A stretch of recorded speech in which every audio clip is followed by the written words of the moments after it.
Are you struggling with belly fat after cancer? Well, here's how to get rid of it fast. In this video, I'm showing you exactly what you need to do to melt away belly fat after cancer. These strategies worked for me during my own cancer recovery, for over 300 women I've helped in the Cancer Freedom Program, and these strategies, they'll work for you.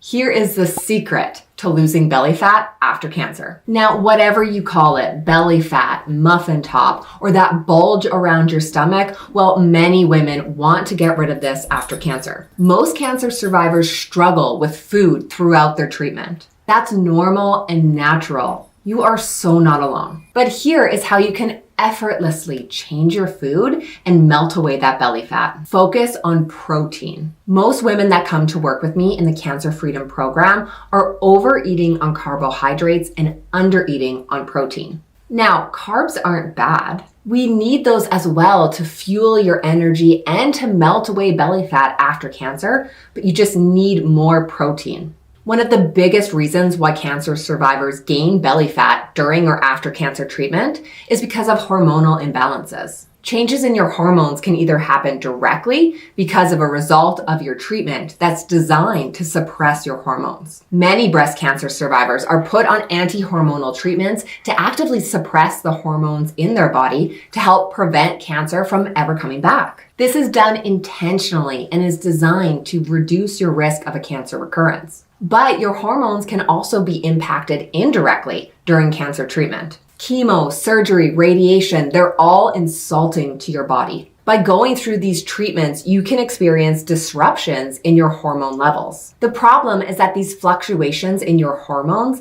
lead to fat redistribution. If you've never previously experienced any belly fat, then you might be experiencing it now because of your hormonal imbalances. So to counter these fluctuations and these disruptions in your hormone levels, you need to eat to target protein levels. Cancer survivors usually don't eat enough protein because they gravitate to more comfort foods. This is natural. As kids, when you're sick and you don't feel well, your mom or your dad, they give you crackers or toast. These are all carbohydrates. And we continue these habits as adults. We eat comfort food when we're not feeling well. Carbohydrates are easy to prepare and they're quick, so we naturally include more of them in our nutrition. Plus, they taste really good. But what you need now, after a cancer diagnosis, is actually higher amounts of protein. So here's exactly how you're gonna do that. At every single meal, aim for 20 to 30 grams of protein.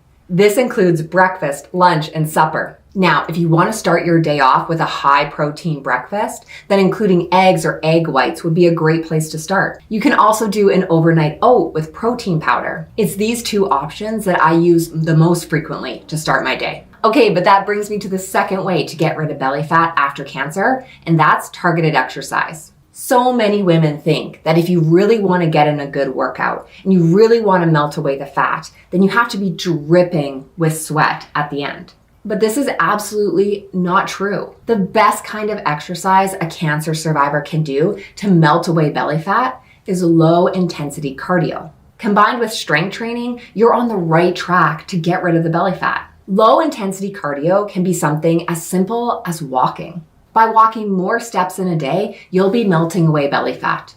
But it's actually more than that. If you're walking up to 150 to 300 minutes per week, then you're actually lowering your risk of a cancer recurrence. And not just by a little bit, you're lowering your risk of a cancer recurrence by up to 59%. This is going to get you the best of both worlds. Get rid of your belly fat, but also stop your cancer from coming back ever. The good news is that doing enough exercise in general has actually been shown to burn visceral fat. This is the dangerous fat that actually sits close to your body's organs. It's this type of fat which can actually make you really sick and lead to disease, and that's independent of dropping weight. So even if the scale is not moving, you're still burning belly fat. But if you really want to get rid of belly fat, you also need to be using targeted strength training. And this is where most cancer survivors, they mess up. Understandably, it can be intimidating for women to start strength training. If you've never done any strength training before, then it would seem odd to start now after cancer. You might not know what your body's capable of. But how we're gonna start you off with strength training is just with your body weight alone. You don't need to be using heavy dumbbells or barbells. You can literally start by doing body weight squats right in your house. A cancer survivor that I work with in the Cancer Freedom Program, well, she had loads of experience with strength training. She had always loved to weight train and go to the gym. She was no stranger to this type of workout. But cancer treatment had taken a huge toll on her body. She was really sick and exhausted through most of her cancer treatment, so she had stopped working out altogether. She had lost a lot of muscle mass. When she joined the Cancer Freedom Program, we needed to focus on strength training, but we had to be very strategic about it. Now, this cancer survivor definitely wanted to get rid of that belly fat, and she wanted it gone ASAP. She thought the best path forward was a 30-day sit-up challenge that was happening locally in her community. But this is wrong. The best way to start burning off the belly fat is to actually stabilize your core. This type of body movement is going to help melt away the belly fat, but it's also going to lower your risk of a cancer recurrence. By doing a full body weight squat, you need to stabilize your core, and this type of movement will help you lose the belly fat. Okay, but the next thing you can do to melt away the belly fat after cancer is to limit alcohol. Now, you can occasionally enjoy a drink if you want to, but losing belly fat is actually all about compromise. And since, for the most part, alcohol is just empty calories, this is actually the first thing that should go. And if my primary goal is to drop the belly fat, then I want to get rid of the calories that aren't adding anything nutritionally, and even worse, helping me make really poor decisions. Alcohol is actually really good at helping you make those less good food decisions. That's an official doctor diagnosis.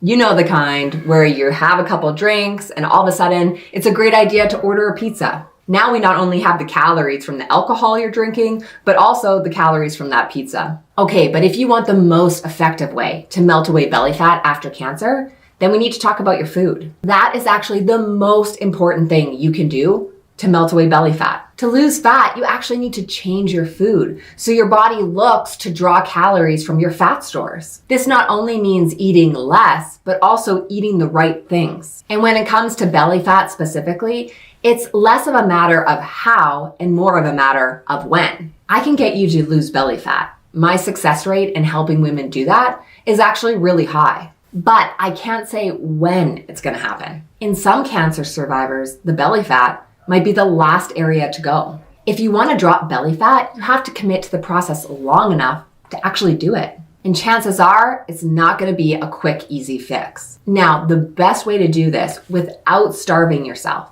is to eat to target protein, fill half of your plate with veggies at every meal, and occasionally eat the foods you love. You want to make sure your approach is sustainable. This is why I would never suggest a really restrictive diet where you're not able to eat ice cream or chocolate, just to name a few of the foods I love. You have to envision yourself doing this for a really long time. So occasionally eating the foods you love will actually help you stick with this longer. Okay, and that brings me to the next thing you can do to help melt away belly fat, and that's actually spot reduction. In a perfect world, you could wave a magic wand and magically get rid of the belly fat, but there's actually no true way to do this. If someone's telling you you can apply a patch or take a supplement and it will magically make the belly fat disappear, well, they're lying to you. Where your body is storing fat is determined by your hormones. And when it comes to belly fat, there's really two main types. The annoying, superficial, subcutaneous fat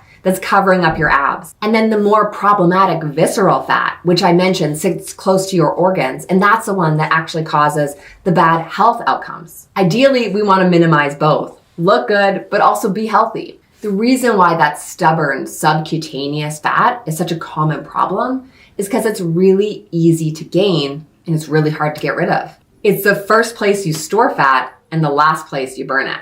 It's really not magic, it's time dependent.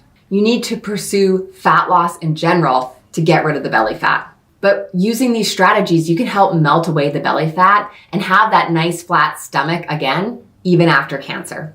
Now, like I said, the first place to start is with your nutrition. This is going to make the biggest impact on getting rid of the belly fat. So let's dive in here. Click the link here. I'll see you in the next video.